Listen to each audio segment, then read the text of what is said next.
आज मुझे ऋषि मुनियों की इस पावन धरा पर देश की आजादी के लिए, देश और धर्म की रक्षा के लिए बलवेदी पर अपना बलिदान देने वाले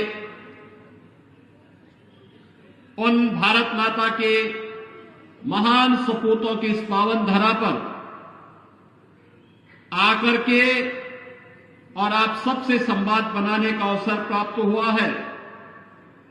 इस धरा को नमन करते हुए मैं आप सबका हृदय से अभिनंदन करता हूं।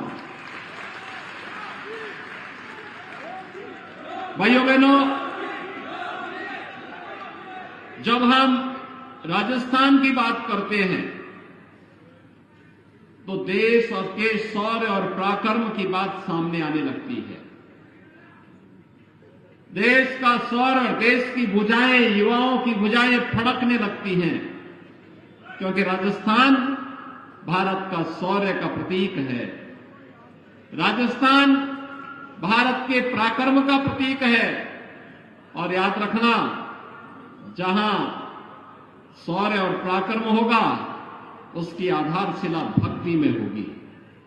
ये भक्ति और शक्ति का अद्भुत संगम है। धर्म है तो कर्म है और कर्म है तो धर्म है। दोनों जैसे एक दूसरे की पूरक हैं, ऐसे ही शक्ति और भक्ति दोनों एक दूसरे की पूरक हैं। और राजस्थान देश और दुनिया में उसका प्रतीक है, उसका सिंबल है।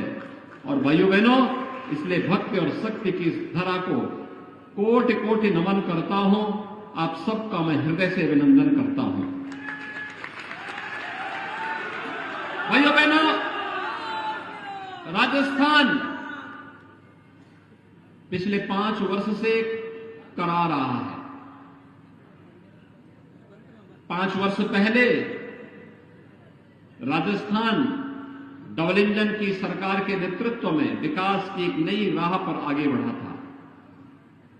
विकास की बुलंदियों को छूता हुआ दिखाई दे रहा था। विकसित राज्यों की श्रेणी में आता हुआ दिखाई दे रहा था। राजस्थान, जिस राजस्थान का अपना गौरवशाली इतिहास है, जिस राजस्थान ने देश की आजादी के बाद देश की लोकतंत्र को जब कभी कुचलने का प्रयास हुआ था, उस दौरान श्री भैरव सिंह शेखावत जी के नेतृत्व में बनी गैर कांग्रेसी सरकार के नेतृत्व में एक नई राह पकड़ी थी। सरकार का सृजन भी करेंगे, अन्नदाता किसानों के चेहरे पर खुशहाली भी लाएंगे। इस दिशा में जो एक प्रयास प्रारंभ किया था, तेजी के साथ आगे बढ़ते हुए श्रीमती वसुंधरा राजे जी के नेतृत्व में, इससे पहले विकास की जिन नई ऊंचाइयों की ओर, बुनियादी सुविधाओं को आगे बढ़ाने की ओर जिस राजस्थान ने तेजी के साथ कदम बढ़ाए थे, पिछले 5 वर्ष में वह तो अवरुद्ध हुआ ही। इन 5 वर्षों में राजस्थान भ्रष्टाचार में नंबर 1 आ गया, अराजकता में नंबर 1 आ गया, गुंडागिर्दी और अपराध में नंबर 1 हो गया, महिला संबंधी अपराध में नंबर 1 हो गया। भाइयों बहनों, सबसे महंगी बिजली, सबसे महंगा डीजल और पेट्रोल और हर प्रकार की व्यवस्था का कारक राजस्थान हो गया।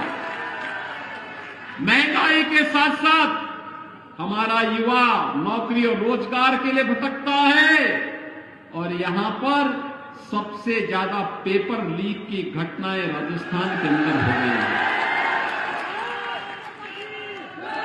भाइयों बहनों, इसीलिए आज मैं आपके पास आया हूं। जब भारत बदल रहा है, प्रधानमंत्री मोदी जी के नेतृत्व में एक नए भारत का दर्शन 142 करोड़ की भारत की जनता कर रही है, और जब पूरी दुनिया के अंदर भारत का सम्मान हो रहा है। आज जब प्रधानमंत्री मोदी जी दुनिया के अंदर किसी भी देश में जाते हैं, पूरा देश पलक पावड़े बिछा करके मोदी जी के स्वागत के लिए खड़ा होता हुआ दिखाई देता है। भाइयों बहनों, ये सम्मान मोदी जी के साथ साथ 142 करोड़ भारतीयों का सम्मान होता है। भारत के प्रति दुनिया का नजरिया बदला है। लोग आज भारत को अच्छी निगाहों से देखते हैं। और भाइयों बहनों, जब विकास की नई ऊंचाइयों को छूता हुआ हमारा देश आज जब दुनिया की धारणा को बदल रहा है, बदलने में सफल हुआ है, हमारी सीमाएं सुरक्षित हुई हैं। याद करिए, 9 वर्ष पहले दुश्मन देश घुसपैठ करते थे, आतंकवादियों की घुसपैठ होती थी, आतंकवाद की बड़ी बड़ी घटनाएं घटित होती थी कि अगर उन्होंने घुसपैठ की, आतंकी घटना को अंजाम दिया तो आतंकवादी तो नष्ट होगा ही होगा, उसके आकाओं के ठिकाने भी नष्ट किए जाएंगे। ये नया भारत है, ये नया भारत है। छेड़ता नहीं है, लेकिन कोई छेड़ता है तो उसको छोड़ता भी नहीं है। भाइयों बहनों, ये नया भारत है। हम लोग दुनिया के अंदर दुनिया की मानव कष्ट में पड़ी हुई मानवता को राह दिखाने का काम भी करते हैं, लेकिन अगर किसी ने आंखें दिखाने का प्रयास किया तो उसकी आंखों को हथेली पे निकालने का काम भी करते हैं। ये भारत, नया भारत समस्याओं का नाम नहीं है, ये नया भारत समाधान का नाम है। प्रधानमंत्री मोदी जी के नेतृत्व में हर समस्या का समाधान आज भारत के पास है। कांग्रेस ने आतंकवाद दिया, मोदी जी ने उसका समाधान धारा 370 को समाप्त करके दे दिया। कांग्रेस ने नक्सलवाद दिया, मोदी जी ने नक्सली ठिकानों को समाप्त करके इसकी समस्या का समाधान दे दिया। भाइयों बहनों, कांग्रेस ने अलगाववाद दिया, मोदी जी ने कनेक्टिविटी के माध्यम से इसकी समस्या का समाधान किया। सेना का, अर्धसेना का, पुलिस बलों के आधुनिकीकरण के माध्यम से जनता जन समस्याओं के समाधान का मार्ग प्रशस्त किया। भाइयों बहनों, कांग्रेस ने देश की जनता को अभाव से त्रस्त किया था। मोदी जी ने देश के अंदर इंफ्रास्ट्रक्चर का एक नया मॉडल दिया। नए भारत में आज विश्व स्तरीय वैश्विक इंफ्रास्ट्रक्चर है। Highway, railway, airport, AIIMS, IIT, IIM और 1 डिस्ट्रिक्ट 1 मेडिकल कॉलेज की गेटवे अब प्रधानमंत्री मोदी जी की देन है। हर घर नल योजना प्रधानमंत्री मोदी जी की देन है।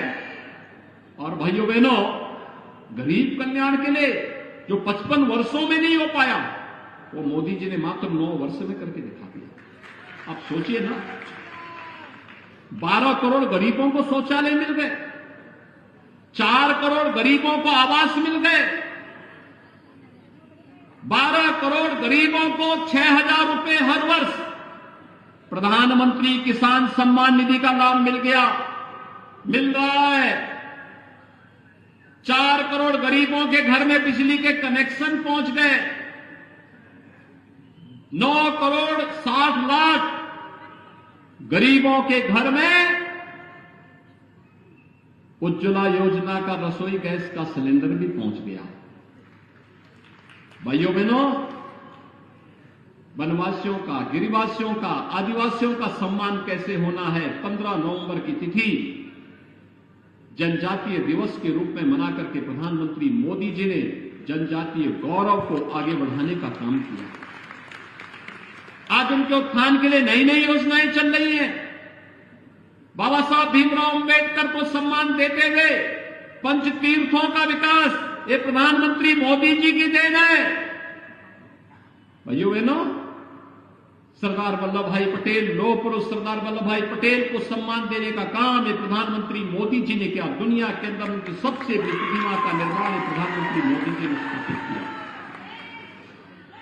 एक तरफ नया भारत देश की सीमाओं को सुरक्षित करता है, विकास की बड़ी बड़ी परियोजनाओं को लेकर के आता है, गरीब कल्याणकारी योजनाओं को प्रभावी ढंग से आगे करता है, और दूसरी ओर सुरक्षा का एक बेहतर वातावरण भी देता है।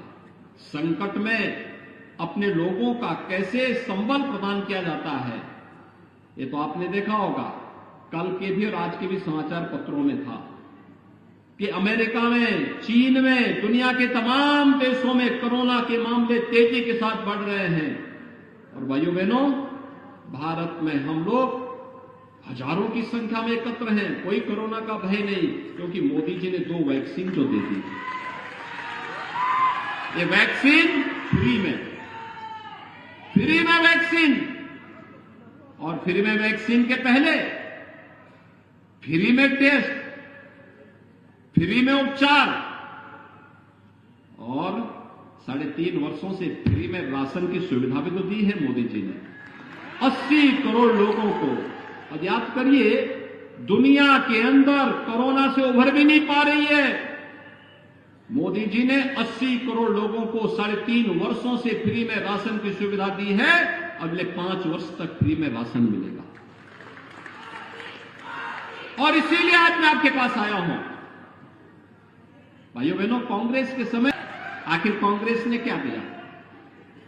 कांग्रेस के समय दंगे हुए होंगे, रामनवमी में दंगा, परशुराम जयंती में दंगा, होली में दंगा, ये सब कर्फ्यू, दंगा, ये कांग्रेस की पहचान है।